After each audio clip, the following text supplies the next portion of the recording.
Okay, good afternoon. It's Monday, March the 22nd. This is lecture N+1 of Emergent States of Matter.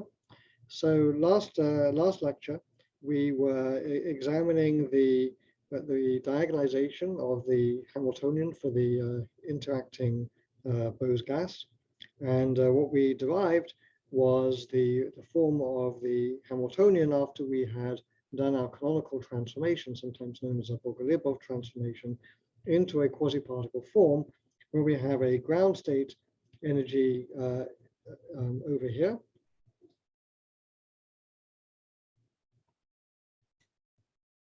And then excited states over here, represented by number operator for quasi-particles, and we have derived the construction of those quasi-particles by the canonical transformation that we made, and I'm not going to go back and revise that. And both the energy of the ground state and the dispersion relation, or the quasi-particle energy, epsilon of k, depend on the strength of the interactions. So you can see that both of these quantities are emergent and are due to the collective behavior of the particles in the system. And what we derived was the form of the dispersion relation, or quasi-particle energy, as we sometimes call it. And what we showed was that near the origin in wave number space, the quasi-particle spectrum had a linear form. So in other words, we derived the existence of phonons. And of course, that contrasts completely with what you would get for the ideal Bose gas, where it would be simply going like this. So this would be going as k squared, and then this is going like k. And so the interactions have changed from ideal bosons to a free dispersion relation to a linear dispersion relation, which indicates the presence of phonons, and the spectrum depends upon the strength of the interactions, and we computed the speed of sound. So we also discussed at the end some corrections to the quasi-particle calculation in terms of going to higher order in the S-wave scattering length in order to compute the pseudo potential and ensure that the ground state energy is a finite quantity. And we derived what that quantity is, and that's given by the formula shown at the top of the left page here. And again, you can see that it depends on the scattering length. And so again, this is an interacting system result. All right, so we talked at the end about how this all worked, and I made the point that this was we were doing something beyond perturbation theory when we did our canonical transformation. We did perturbation theory in the annihilation and creation operators for the excitations, but then we did this non-perturbative rotation in these operator spaces, and then we canceled out by fiat the terms that we didn't like. So we removed what in perturbation theory would be called secular divergences, and we removed those, and that's how we got our results. And I'm going to show you today a manifestation of that, namely the non-perturbative nature of this particular calculation. So what we're going to do this week, well today really, because there's only one lecture this week, is the weakly interacting Bose gas for non-zero temperature, and then we're going to get started on the Gross-Pitaevskii equation, and the Gross-Pitaevskii equation is a top-down version of the theory that we're going to be talking about. So let's get started then with section 3.5, which is weakly interacting bosons.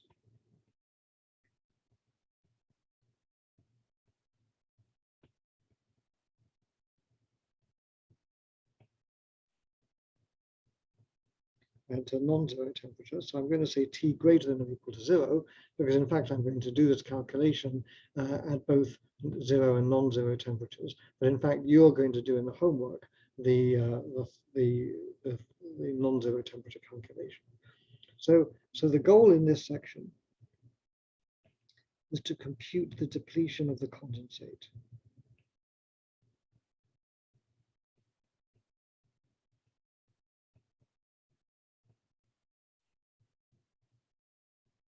And you'll remember how we defined that.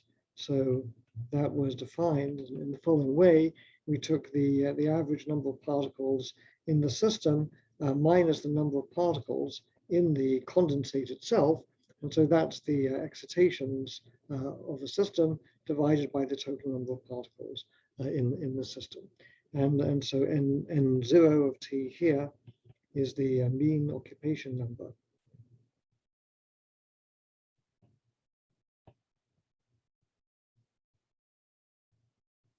of the K equals 0 condensate at the temperature T. So,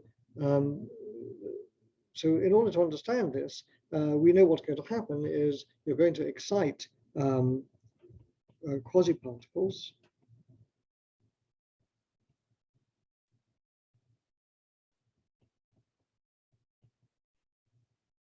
And so the first question we need to understand is, what are their statistics?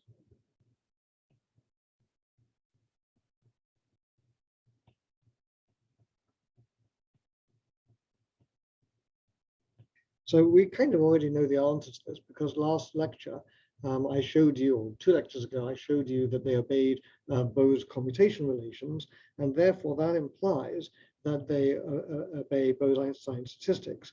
But let's see how that works in general. So I'm going to now just use results from the homework sheet, the second quantization worksheet that you did at the beginning of the semester. So we can calculate the statistics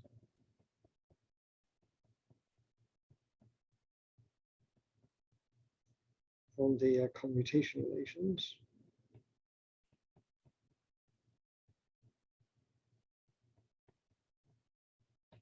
I'm going to just use the results from the worksheet. So so the first result that I want to use is a lemma that you proved in it, and I'm not going to repeat the proof.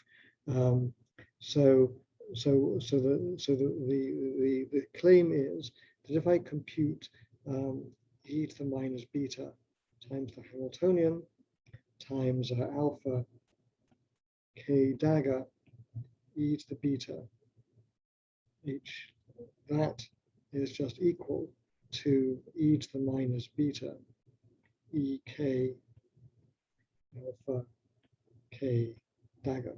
So that's so that is a statement that is true, and it is true when the Hamiltonian has the form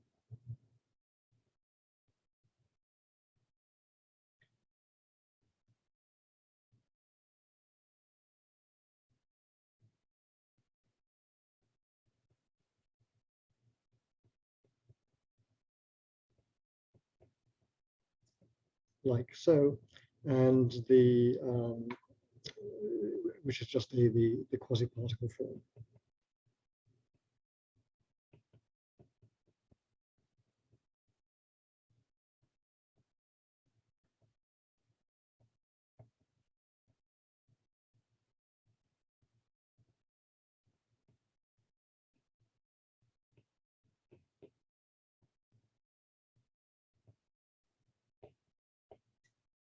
So how do I use this this result?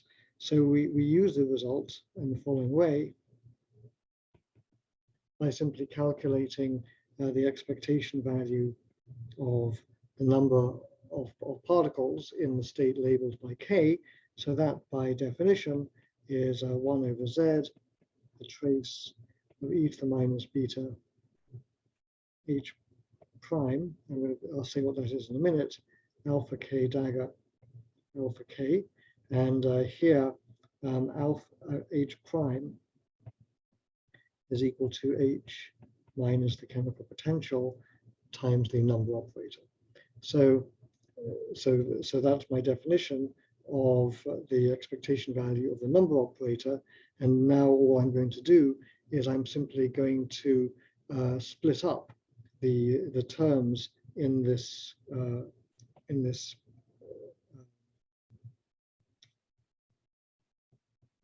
number operator here. So I'm going to introduce unity.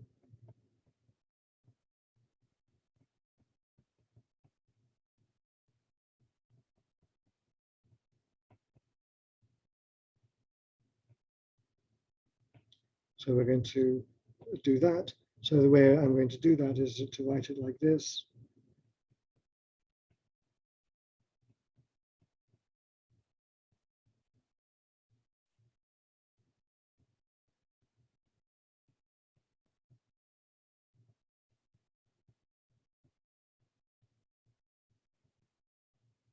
So here is my resolution of unity, and the way I've done it, I've simply just put in the operator times its inverse in here like so. And now that I've done that, I can use the lemma that we had quoted before, and so that is 1 over z times the trace alpha k dagger e to the minus beta h prime alpha k, and then times e to the minus beta ek minus mu, just using the lemma.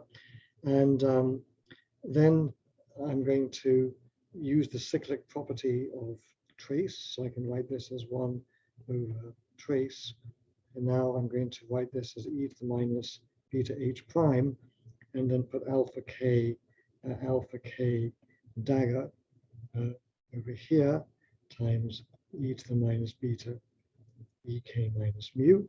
So now what I've done in this step is I simply move this over to here, and so I'm using the cyclic property of trace. The trace of AB is equal to the trace of BA. That's called the cyclic property.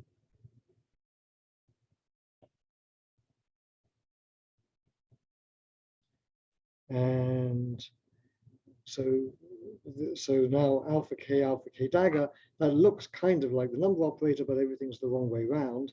So then what I do is I write this as 1 over z trace e to the minus beta h prime, and now I write alpha k dagger as alpha k dagger alpha k plus the commutator of alpha k dagger, and then times e to the minus beta epsilon energy minus mu.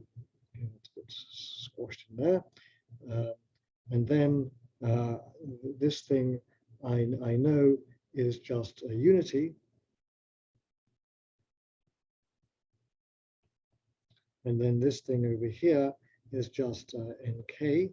And so what I've got then is 1 plus the expectation of nk times exp of minus beta ek minus mu.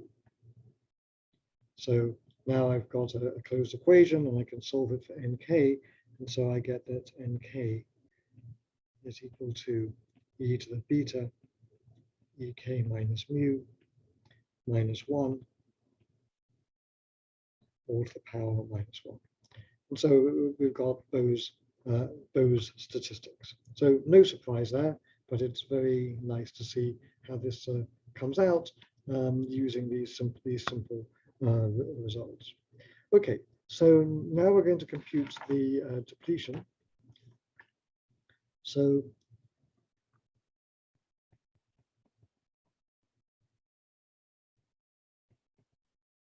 So let me make sure we understand the notation I'm going to be using. So in this section,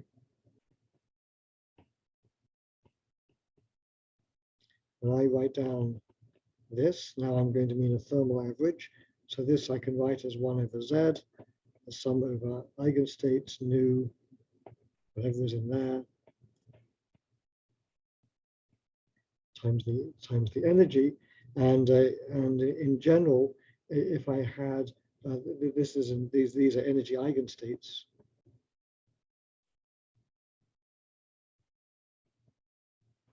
In general, this would be, I could write this as another way of writing this would be 1 over Z, sum over some arbitrary basis.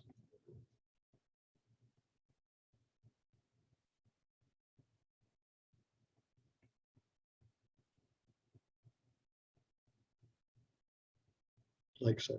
So that's just very simple. That's just definition of stat mech. So then the next thing we want to compute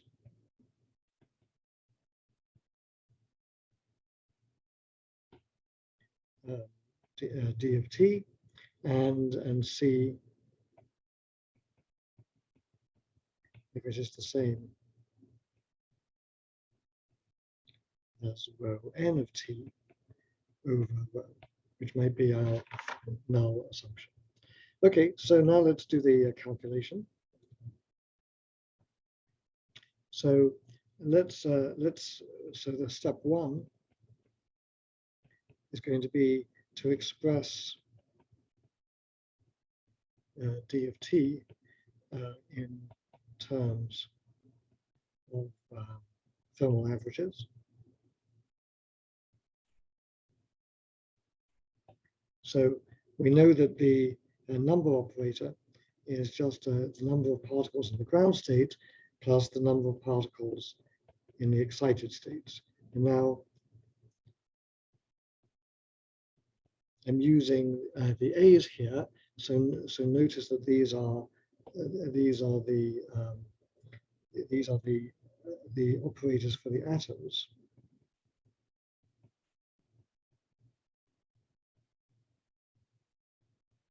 Not quasi-particles. Okay, so this is just the definition of the number operator. And so if I want to compute the expectation value of n, then that is just n naught plus the sum over k not equal to 0 of the expectation value of ak. And this is a thermal expectation value. And so therefore, if I compute the depletion of the condensate as we've defined it over here, then what that means is that d of t is just the bit that's left over. So it's 1 over n times the sum over k not equal to 0 of a k dagger ak. Okay, so that's just an exact result that tells us how the thing that we want to calculate in terms of annihilation and creation operators. So that's fine, but we don't know how to compute that average. The only thing we know how to compute is with the quasi-particle Hamiltonian. So in order to compute this, we need to express d of t in terms of quasi-particle operators.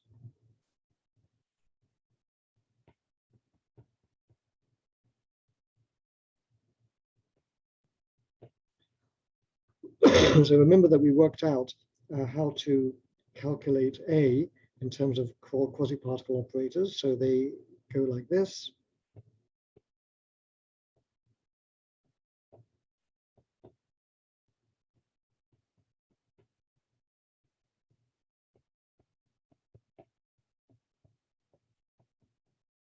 So that was our formula.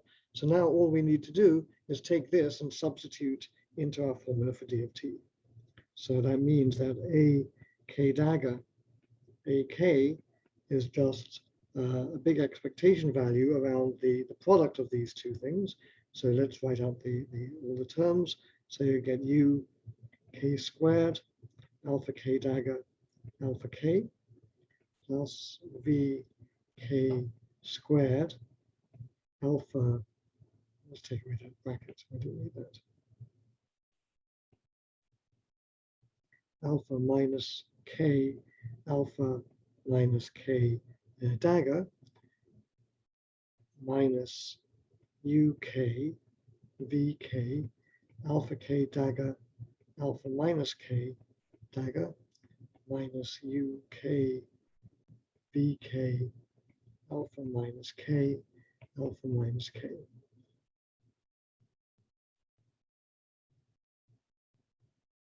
Okay, so hopefully that's correct. And this term here, I want to write this one in a special way. So this term is just 1 plus alpha minus K dagger alpha minus K, just by the Bose commutation relations.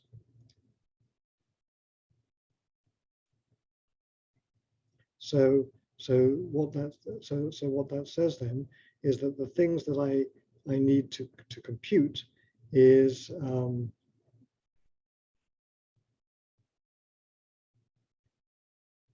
this operator.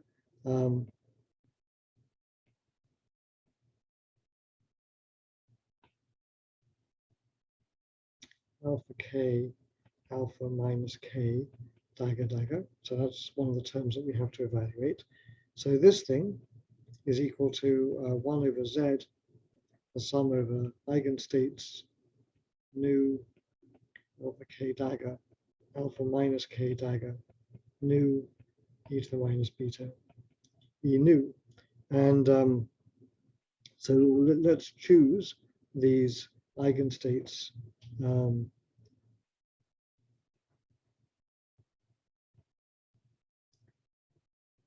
to be the eigenstates of the quasi-particle Hamiltonian.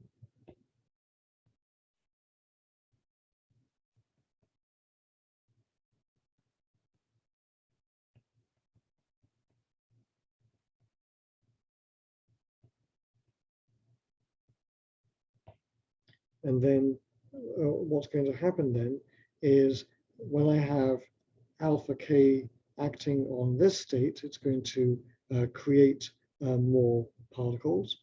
And when I have alpha K acting backwards on this state, it's going to subtract the particles. And so what's going to happen is I'm now going to have a matrix element of two states that are different. So then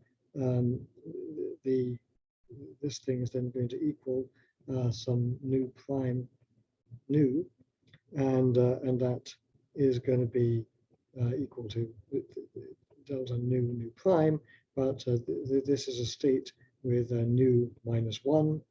This is a state with nu plus 1, and so these states are orthogonal. And so therefore what we can see then is that alpha K dagger alpha K dagger is equal to 0, and of course the same thing would be true if I had alpha K alpha minus K. Okay, so we know that those terms are going to, all these double dagger terms are going to be equal to 0, and so that means that when we compute d of t, the only terms that are left are these: 1 over n, the sum k not equal to 0. And now we have two terms. We have one term which is u k squared plus vk squared times alpha k dagger alpha k. And then we have another term left over, which is vk squared. And that vk squared came from over here. That vk squared came from this particular one.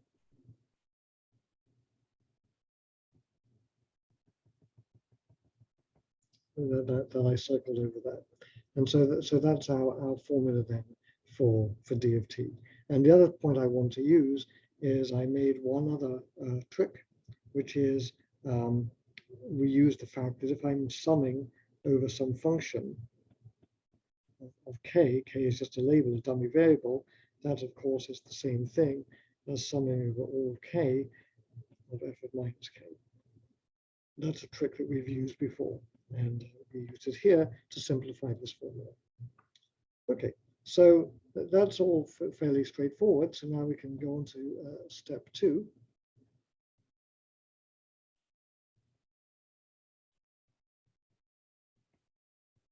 So step 2 is we know that alpha k dagger, alpha k is just the number operator of the quasi-particles, and we just calculated that, and so that is e to the beta epsilon of k minus 1 to the power minus 1. And I want you to note that that the chemical potential is equal to 0 for the quasi-particles, since they're not conserved.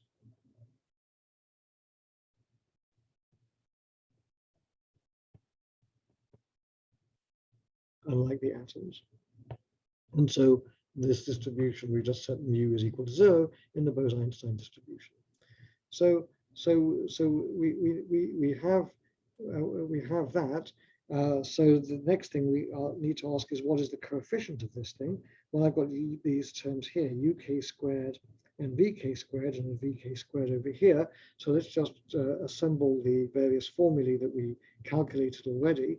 So what we calculated last time was that uk squared was equal to 1/2 1 over epsilon of k times h bar squared k squared over 2m plus n u naught plus 1, and vk squared is equal to 1/2 1 over epsilon of k h bar squared k squared over 2m plus n u naught minus 1. And epsilon of k itself had this form that was approximately linear at small k, but in general was the following result: h bar squared k squared over 2n all squared plus 2n u naught h bar squared k squared over 2m, and then this whole expression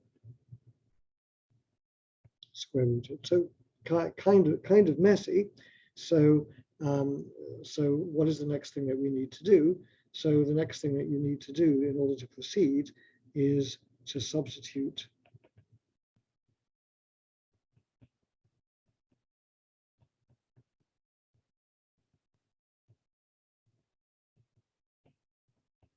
into equation star and perform the sum over k's.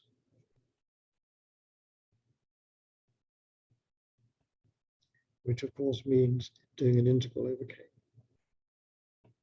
So let's go ahead and do that. And so that's step 3. And I'm going to do the case where T is equal to 0. So I'm going to compute the depletion at 0 temperature, and you'll compute the depletion at non-zero temperature. So if I set T is equal to 0, then of course the first term over here is equal to 0 over here on the left hand side. The number operator of quasi-particles is equal to 0, and so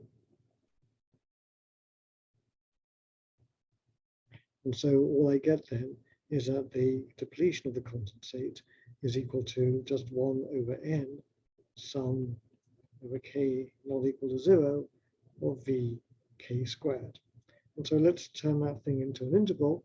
So that's v over n integral d3k over 2 pi cubed using the density of states in k space times vk squared.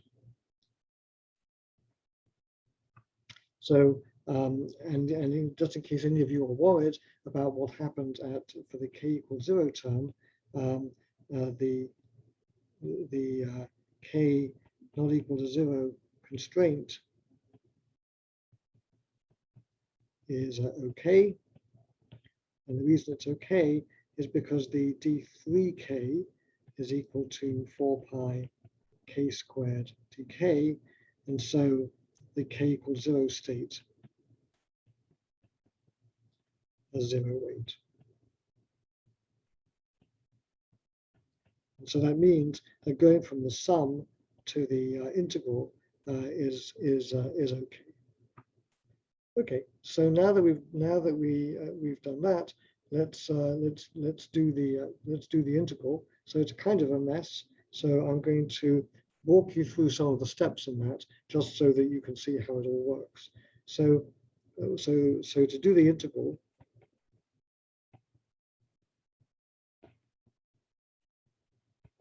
I'm going to make the substitution x squared to be h bar squared k squared over 2n, and then with that substitution, epsilon of k becomes x to the 4th plus 2n u naught x squared, and vk squared becomes 1/2 x squared plus n u naught over the square root of x to the 4th plus 2n u naught x squared, all minus 1. So we have to do the integral with this rather ghastly integrand. So now we can do another simplification. Not simplification, just a rescaling. I'm going to define the variable s so that s times n u naught is equal to x squared. And so if I do that, then epsilon of k becomes x times the square root of x squared plus 2n u naught, and that is equal to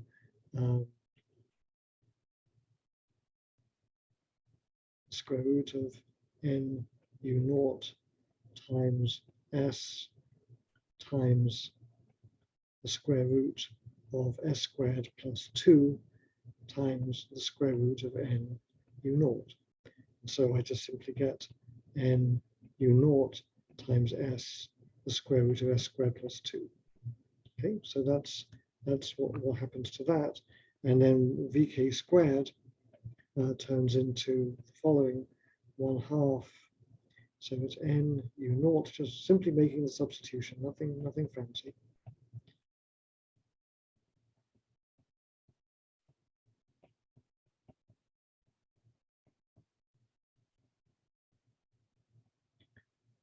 What I end up with is 1/2 times 1 plus s squared over s square root of s squared plus 2 minus 1.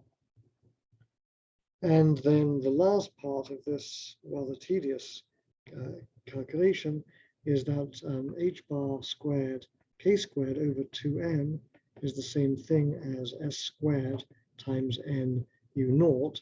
And so why do I care about that? Well, I need to transform the measure as well. So the measure is then d3k becomes equal to 2n n u naught over h bar squared to the 3/2 power times d3 times the vector s.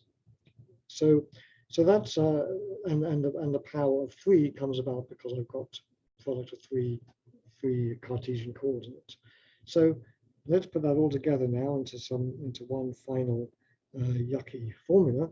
So d of 0, when the dust is all settled, is this, and you can check this just to make sure that you understand it. 1 over n 2 pi cubed, then a factor of 1/2, then a factor of 2m n u naught over h bar squared to the 3/2 times 4 pi times an integral.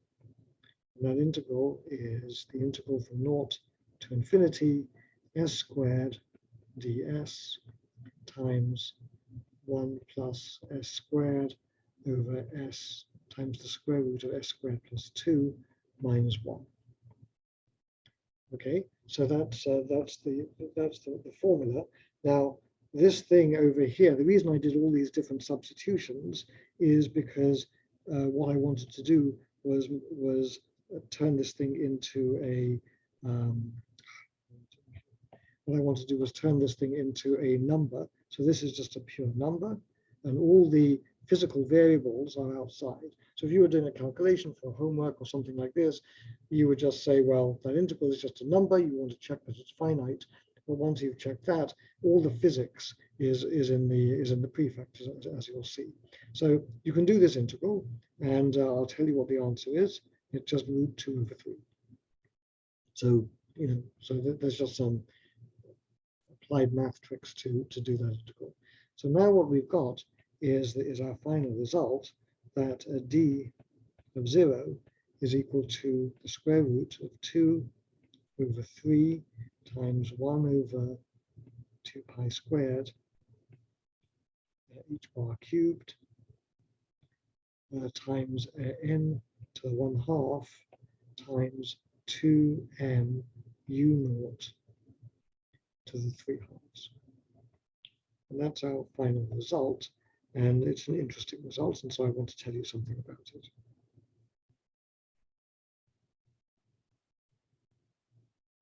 So comments. So we just did a calculation. So let's look at the calculation and see what we learn. So the first thing that we've learned is that even at t equals 0, the occupation of the k equals 0 state is depleted. Okay, it doesn't happen for a non-interacting Bose-Einstein condensate, but it does happen here, and the occupation is depleted. Why? Because of the interactions.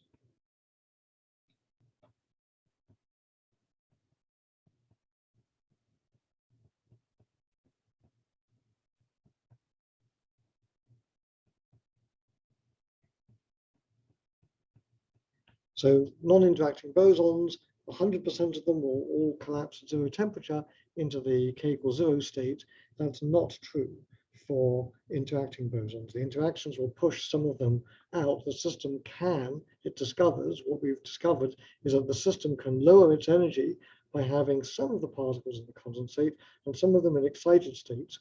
And even though the excited states have a higher energy, by putting them all not into the ground state, you've managed to lower the energy of the system. So there's a balance between the interactions and the quantum statistics.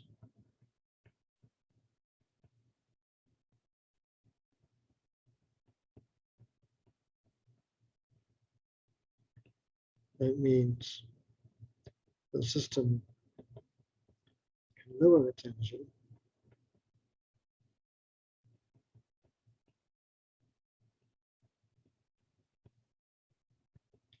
by having some particles in excited states,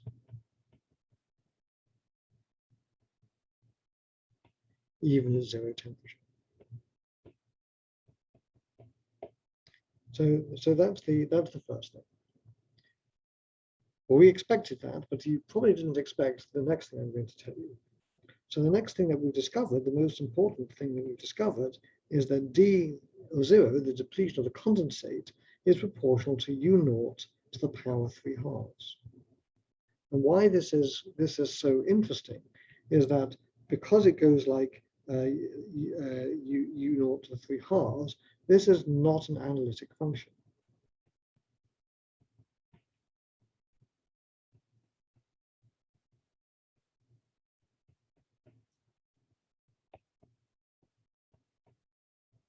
So what that means is, so the function u naught to 3/2 is not analytic. It's not analytic in the sense of complex variables, meaning that I can write it down as a Laurent expansion or power series expansion, if you want to think of it that way. You can't write it down in that way. It has a branch cut that you can't get rid of, and so because this is non-analytic in U, you couldn't have obtained this result by perturbation theory. What you would have expected, we would have expected in perturbation theory,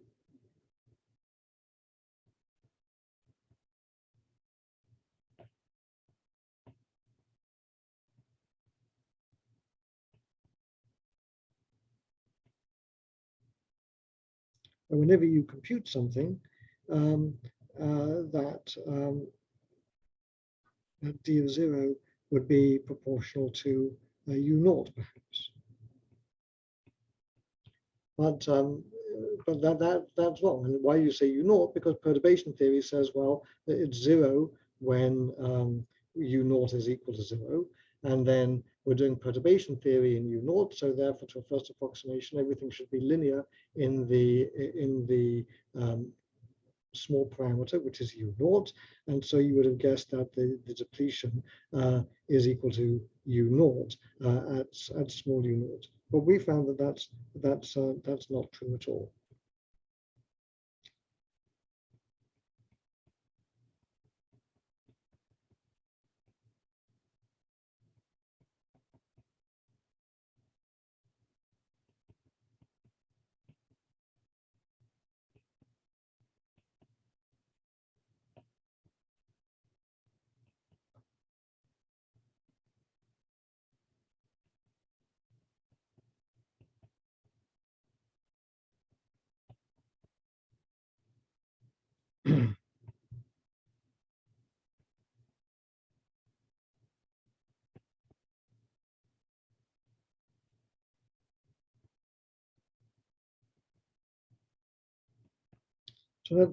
So so what we've found is that it's not analytic at all, and I mentioned this earlier on. So there's no real mystery here.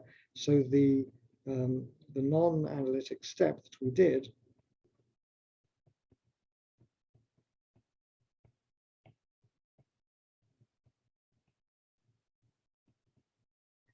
was the canonical transformation.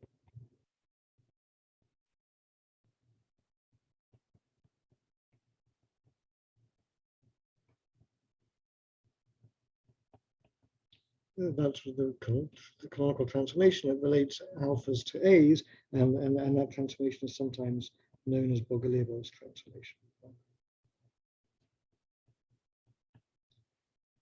Okay, so that's how we did it. If we hadn't done it this way,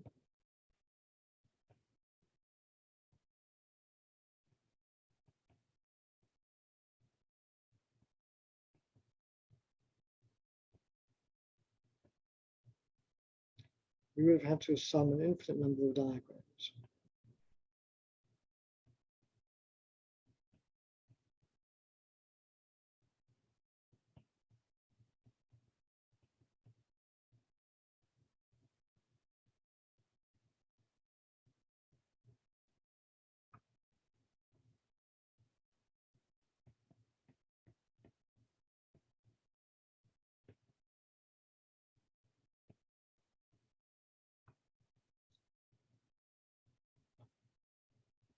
And in fact, what you do in field theory, you would sum the Feynman diagrams, but the Feynman diagrams themselves are divergent. So actually, because these diagrams are themselves divergent,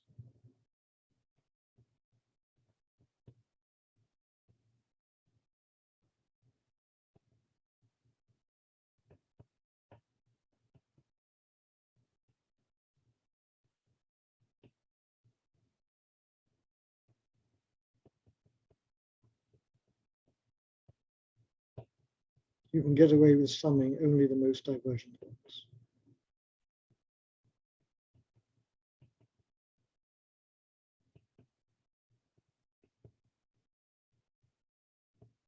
So what I'm saying here, in short, is that perturbation theory can be represented in terms of a shorthand, which some of you have seen are called Feynman diagrams.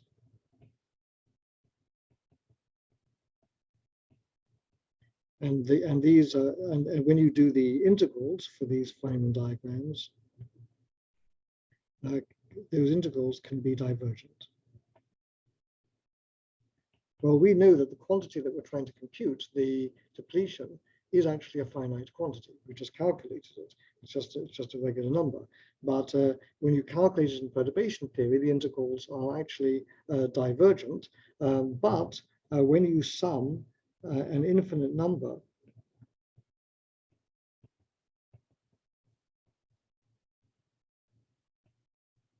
of divergent terms,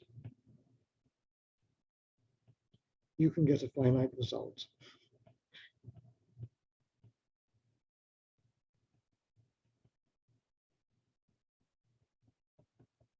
Okay, so that may sound really crazy to you. So let me give you an example. So let's suppose I take this series.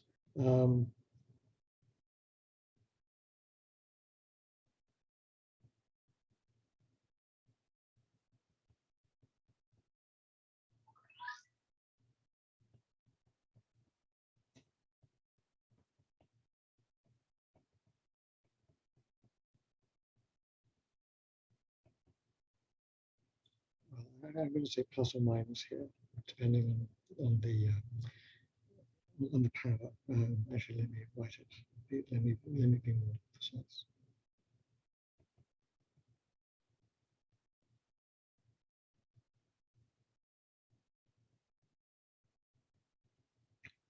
Okay, something like that.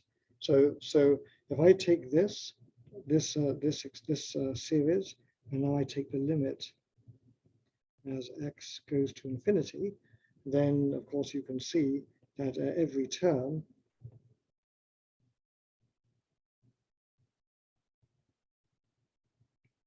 is going to diverge, but the series itself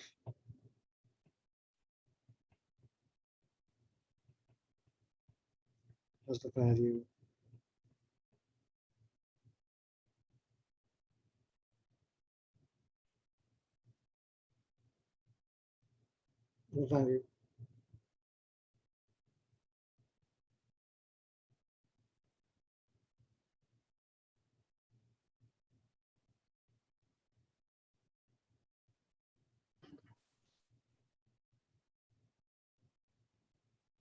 Actually, I'm going to change this series. Wait 1 second. It's not the series I wanted to write down. Well, actually, wait.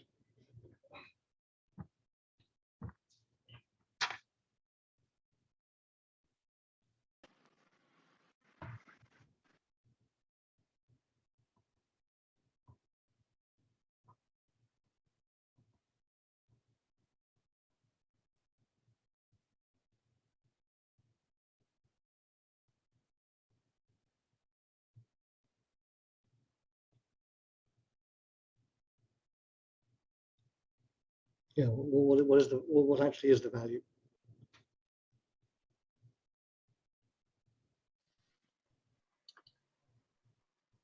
Is it 0? No.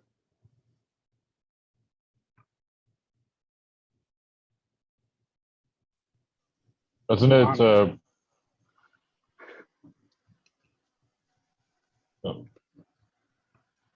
Yeah, isn't it 1? It's 1. Exactly. Why does it have the value 1? So 1 minus e to the negative x. Exactly. If you look at that thing, it's just the series for 1 minus e to the minus x.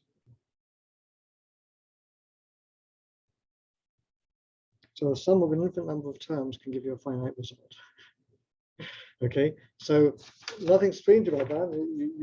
It just happens, and there's a whole. I'm not going to go into the applied mathematics of it, But anyway, so if we didn't do what we had done in class, to do this calculation that we just did would be really quite advanced. So the conclusion is that by doing our canonical transformation,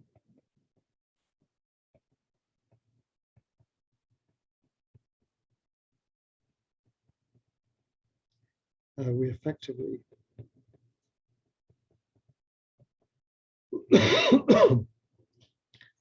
summed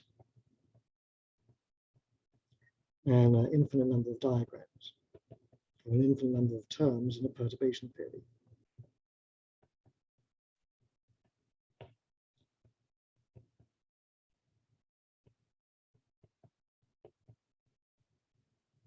So that's one way to look at it. There's another way to look at it, which is that the process of doing this is known as a renormalization.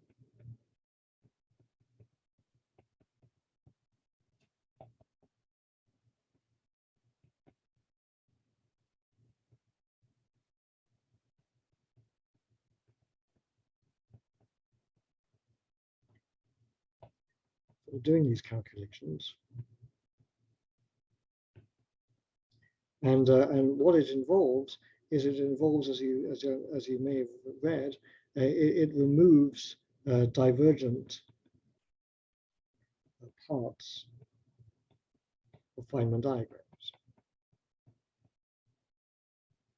terms in perturbation theory.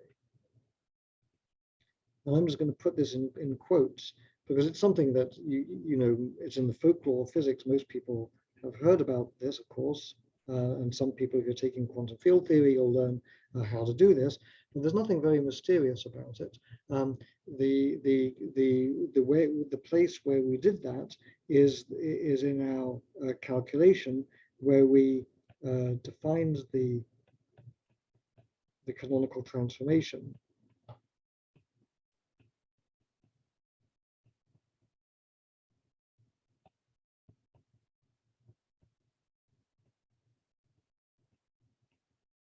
by requiring terms like alpha k, alpha dagger to be zero. So we chose the coefficients of these terms we didn't know how to deal with in our quasi-particle analysis to be zero, and so we removed divergent terms in that way. So that was the place where we did this. So now I want to make a last comment about this, which is that looking forward,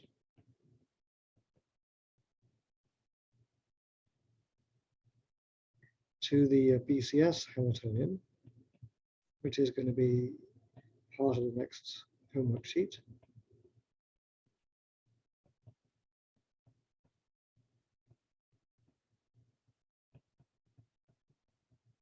So there, it turns out that the ground state is also, or the ground state of a superconductor is also non-analytic.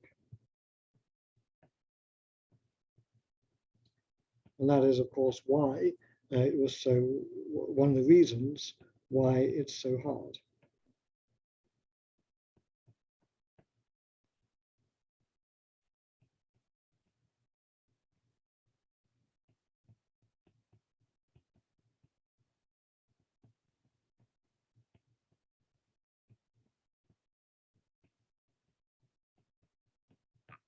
So, this method is therefore ideally suited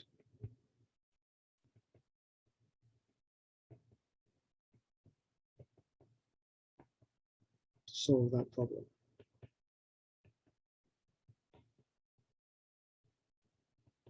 Now, Bardeen, Cooper, and Schrieffer didn't know this method.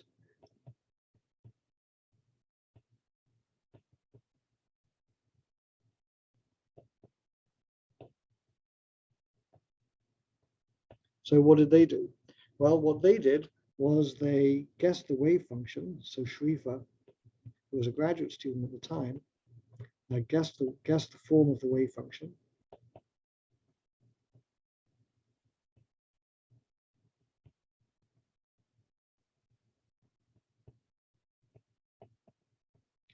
And then they used the variation theorem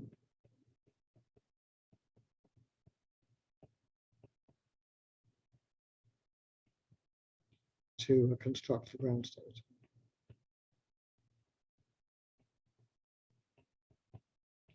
And of course, the variational theorem is itself, this is non-perturbative. Variational methods are non-perturbative. So that's why I chose to teach you this method for solving this problem, because it is a sort of all-purpose, non-perturbative method that works astoundingly well. Okay, so now let's that's all I want to say about this. So now let me tell you what happens for temperatures that are non-zero.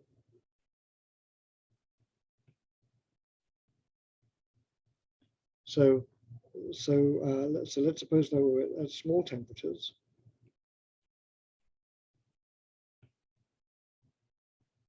And those temperatures are small enough where we can replace epsilon of k by the speed of first sound times the momentum.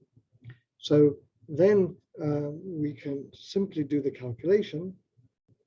So homework 4. Wait, what's the homework you just did? 3? You just did homework 3. So the next one is homework 4.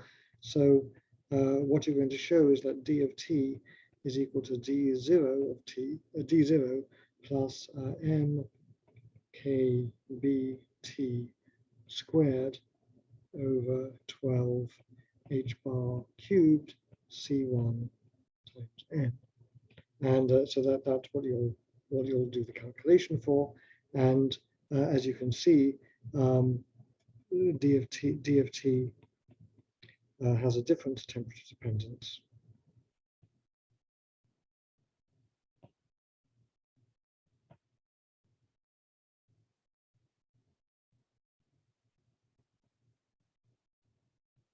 Than rho n, because rho n goes like t to the 4th, and that's what you did in the previous homework.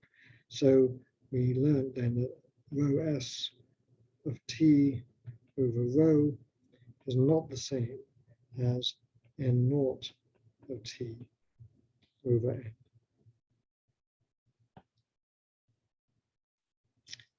Okay, so that's all I want to say then about quasi-particles. So there's one other comment that I'll make, but I'm not going to actually do anything about this. So the comment I want to make is that when you include the interactions, well, actually, let me just say it in a different way. What I want to say is that quasi-particles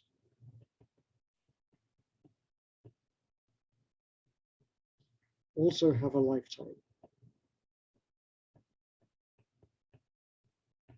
So they may not be completely stable particles.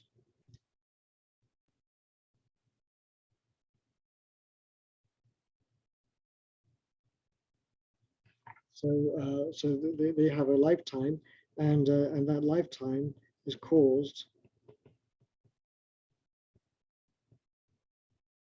by quasi-particles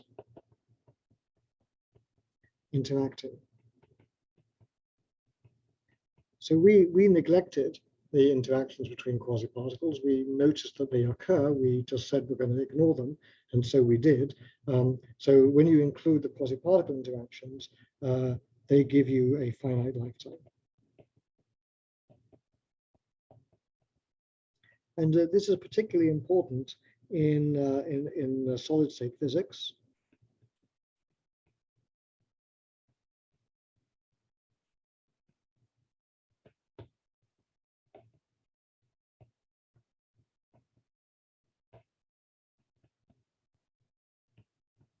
Where the lifetime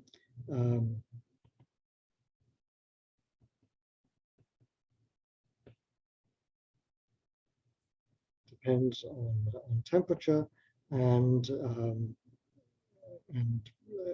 so basically this lifetime goes as t to the minus 2, and I'm not going to go ahead and prove that, but one can show that that's the case. So as you go to high temperatures, the lifetimes of the quasi-particles get short, and so for example, if you look at the high temperature superconductors,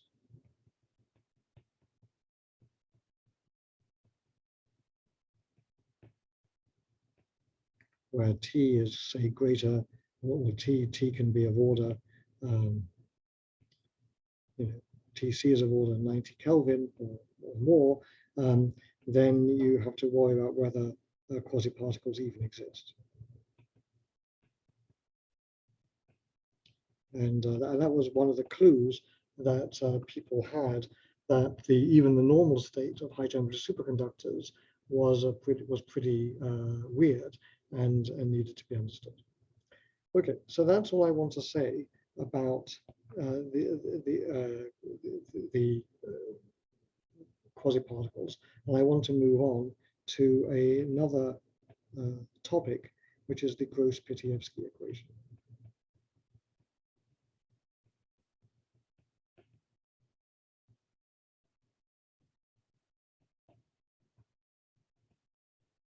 So what is our goal in this section? So far, we took a very microscopic picture.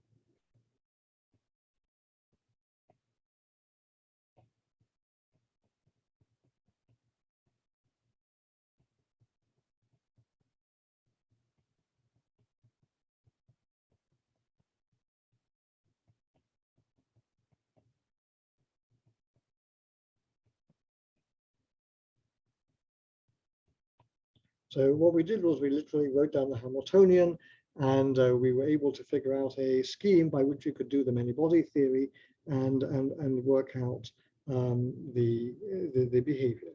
So the goal in this section is to do a top-down picture.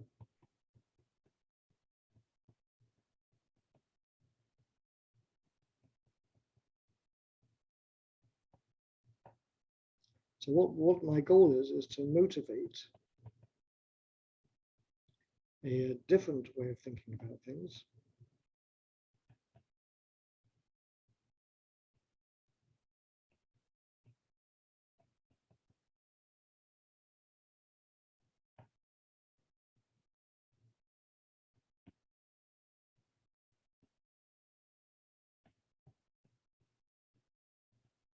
And that way is going to be based on off-diagonal long-range order.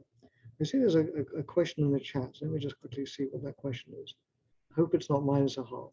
Oh, ha. Okay, I know where that comes from. Thank you for the joke. That's a good comment to make. Halfway through, and nearly 3/4 of the way through a long and somewhat tedious lecture.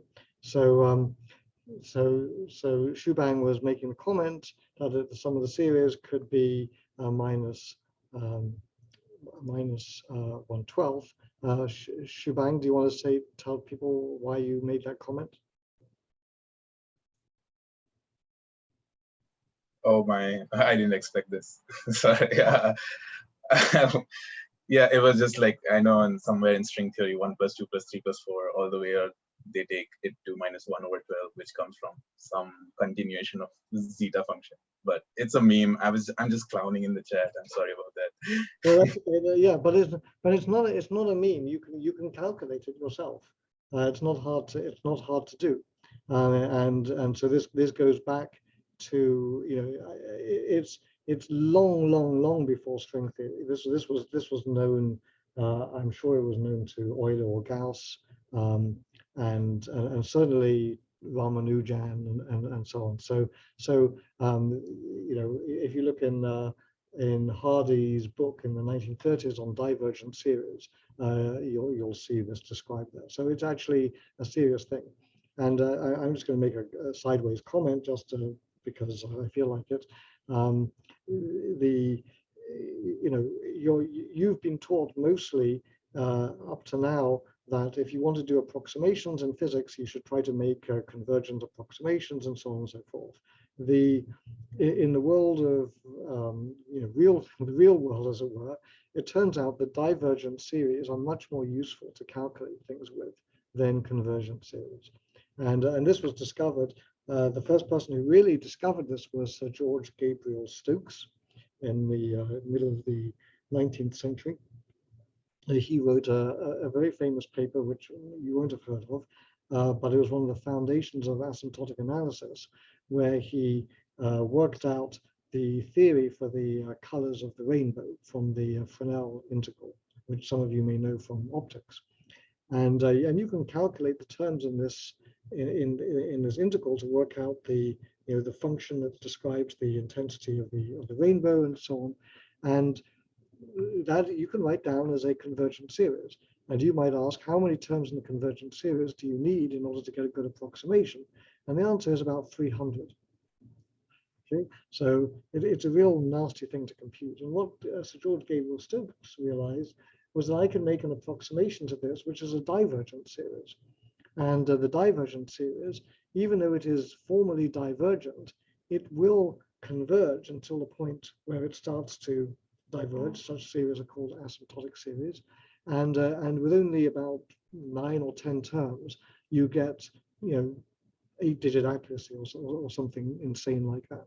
So the divergent series are much more useful than convergent series in practice. So all of this ties together to the way we do think about quantum field theory and things like this. So there's a lot of very deep mathematics there. So anyway, so thanks for your comment. And it's not really, don't think of it as clowning. It's not just a meme. It really is -1/12, and you really want to understand how that comes about.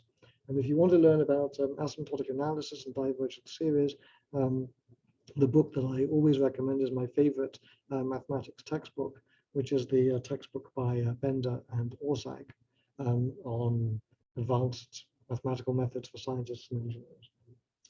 Okay, all right. So thanks for waking us all up.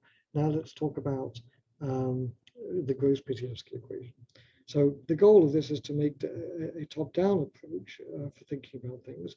And so what I really mean by that is we're going to try to ask ourselves what function describes the order in a condensate,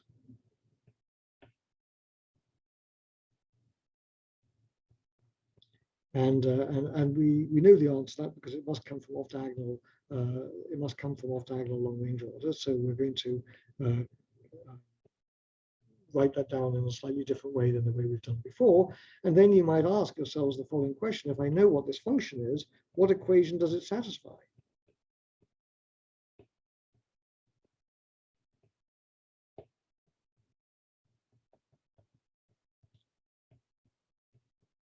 And of course, you can't answer that exactly, but at least for at long wavelengths,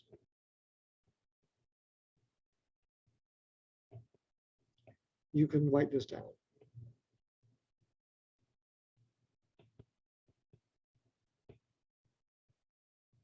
And why do we care about long wavelengths? Well, remember we were looking at long wavelengths before in our many-body theory, in our perturbation theory. We looked at long wavelengths. This is exactly the same approximation that we used for the quasi-particles. So pseudopotential, I mean. This is the same approximation regime that we invoked for the pseudopotential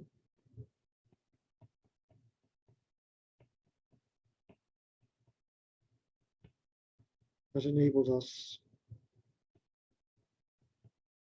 to solve for the quasi-particles.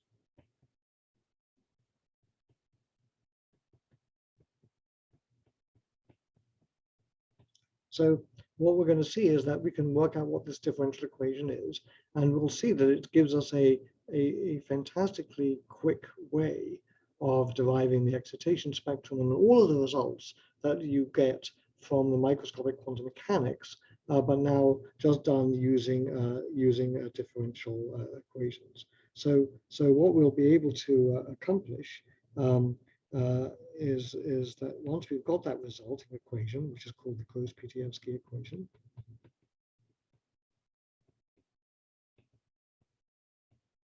that gives us a very convenient long wavelength description of a condensate, which is completely equivalent to the Bogoliubov calculation of the interacting Bose gas.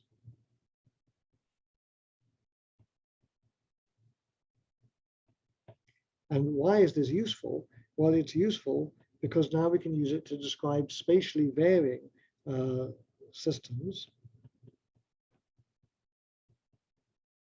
And we can use it for that because when they're spatially varying, having a differential equation is a good thing. If you're using momentum operators, having things that are spatially varying is a bad thing because then you no longer have wave number as a good quantum number. So spatially varying situations include quantum vortex lines,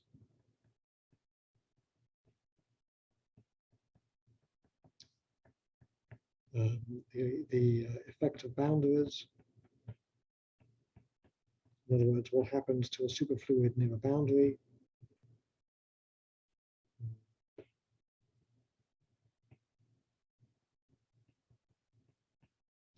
Magnetic fields, etc., etc. So this picture is what's going to enable us to have a nice description of superconductors. I've got 3 minutes left, and I don't think it's worth my while to do any calculation. So I think I'm going to finish here, and I'll be happy to take any questions.